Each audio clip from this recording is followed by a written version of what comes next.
ka-farmers, dumating na po ang bago kong order na plastic matting. Ayan po, makapal po siya at mabigat. Heavy duty po mga ka-farmers, pero mura po ito compared sa bibilhin natin sa mga stores malapit dito sa atin. Ito 100 plus bawat isa, pero matibay na matibay po mga ka-farmers.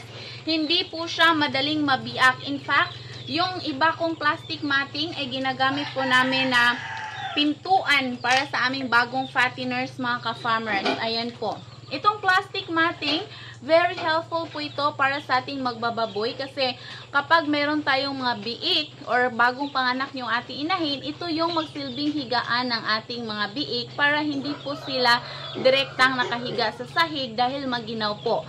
Ayan mga ka-farmers, plastic matting. So para sa gustong mag-try nito, pag-click lamang po ang link sa ibaba or sa yellow basket.